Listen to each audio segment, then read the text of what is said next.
जैसे कि last episode में हमने देखा कि सी लॉर्ड ने अपने गोल्डन 13 हर्ब्स का थर्ड अटैक यूज किया था और इस अटैक का नाम पॉइंट ऑफ नो रिटर्न है। बीबी डोंग अभी 8 सेकंड वाले फ्रीज टाइम के अंदर थी और अब सी लॉर्ड अपने अटैक के अंदर उसे अपने ट्राइडेंट का अटैक करते हैं और ट्राइडेंट सीधा बीबी डोंग से जाकर लगता है और बीबी डोंग जलकर भस्म हो जाती है। ये देखकर तांग शेंग हैरान हो जाता है क्योंकि बीबी डोंग अभी अभी ब्लास्ट हो गई है। बाकी सभी एल्डर शॉक वेव के कारण पीछे जाकर गिरते हैं और वो बीबी डोंग की मृत्यु का तमाशा देखकर काफी तेज चिल्लाते हैं। बीबी डोंग की स्टिक वहीं आकर नीचे गिरती है और बीबी डोंग की लाश भी अब वहाँ नहीं थी क्योंकि वो भस्म हो चुकी है। तांग शेंग कहता है कि ये मैजिकल स्किल्स है। अब सी लॉर्ड तांग शेंग से कहता है कि तुम्हें अब जल्दी करनी चाहिए और यहाँ से निकल जाना चाहिए। तांग शेंग अभी भी सोच में है कि क्या बीबी डोंग सच में मर गई है, क्या उसका मरना ऐसे ही लिखा था, यहाँ कुछ तो गड़बड़ है। सी लॉर्ड तांग शेंग से कहता है कि अगर पहले तुम 3 मूव मास्टर कर लोगे तो तुम खुद को प्रोटेक्ट करने में सक्षम हो जाओगे। अगर तुम गॉड लेवल ओपोनेंट से मिलोगे तो वर्लपूल को फ्रीज करने की टाइम लिमिट थोड़ी कम हो जाएगी, लेकिन 3 सेकंड भी तुम्हारे लिए खुद को प्रोटेक्ट करने के लिए इनफ होंगे और ये बात हमेशा ध्यान रखना। अब तांग शेंग उसके सामने अपना आभार प्रकट करता है और फिर सी लॉर्ड उसे नो प्रॉब्लम कहते हुए कहते हैं कि जिस दिन तुम सी गॉड बनोगे उस दिन तुम तेरा मूव सीख जाओगे।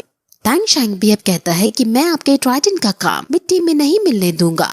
सी लॉर्ड अब फिर वहाँ से गायब होने लगते हैं और कहते हैं कि मेरी भी एनर्जी अब खत्म हो रही है, हम बाद में मिलते हैं। वो अब जाते जाते अपने ट्राइडेंट फिर से तांग शेंग को दे जाते हैं।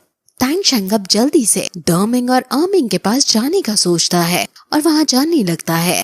क्रिसैंथियम जो कि आग बबूला हो रहा था वो कहता है कि तांग शेंग मैं तुम्हें नहीं छोड़ूंगा, आज तो तुम बच गए हो लेकिन वो तुम्हारे दोनों बेस हमारे हाथ से ज्यादा देर तक नहीं बच पाएंगे।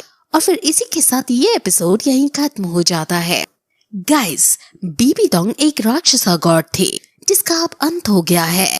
काफी लोग पूछ रहे थे कि बीबी डोंग के पास डेड डोमेन कैसे आया था, तो मैं आपको बता दूं कि बीबी डोंग के पास असल में 2 डोमेन है। एक का नाम है डेड गॉड डोमेन और दूसरी का नाम है dead domain. Dead god domain बीबी डोंग को स्लॉटर सिटी के अंदर हेल रोड पर चलने के बाद मिला था। असल में वहाँ उसने कई सारी किलिंग्स की थी और उन किलिंग्स की वजह से उसके अंदर एक मर्डरस ऑरा जनरेट हो गया था और वो उसने एब्जॉर्ब और कंडेंस करके डोमेन में कन्वर्ट कर दिया था और इसी तरीके से उसे डेड गॉड डोमेन की प्राप्ति हुई थी। डेड डोमेन उसकी डेड स्पाइडर एम्परर की इननेट डोमेन है। जैसे तांग शेंग की इननेट डोमेन उसकी ब्लू सिल्वर डोमेन है, वैसे ही बीबी डोंग के पास डेड डोमेन है। अब फिर कई लोग ये भी पूछ रहे थे कि क्या सोल लैंड के अंदर लेवल 99 तक ही सोल पार होती है क्या। असल में जिसकी सोल पार 99 से आगे बढ़ने की कोशिश करती है वो डिवाइन रियलम में यानी गॉड रियलम में कन्वर्ट हो जाती है। असल में यहाँ पैदा होने वाले हर किसी का उद्देश्य गॉड रियलम में जाने का होता है और उसी के लिए सब अपनी सोल पार को इंक्रीज करते हैं। गाइस, आपके मन में ये सवाल जरूर उठ रहा होगा कि बीबी डोंग भी तो एक राक्षसा गॉड थी, तो वो सी गॉड से इतनी आसानी से कैसे हार गई। असल में राक्षसा गॉड भी फर्स्ट क्लास गॉड में सबसे ताकतवर गॉड है, लेकिन सी गॉड के पास पार होने के साथ साथ कई एबिलिटीज और स्किल्स हैं। उसके पास जो उसका ट्राइडेंट है वो उसे काफी ज्यादा ताकतवर बना देता है। सी गॉड ने जो अभी 3 मूव्स इस्तेमाल किए थे वो ट्राइडेंट की ही एबिलिटीज थी और उसके इस्तेमाल से ही वो राक्षसा गॉड को हरा पाया था। अब हम इस वीडियो को यहीं एंड करते हैं और आपसे हम अगले वीडियो में मिलेंगे। तब तक के लिए बाय।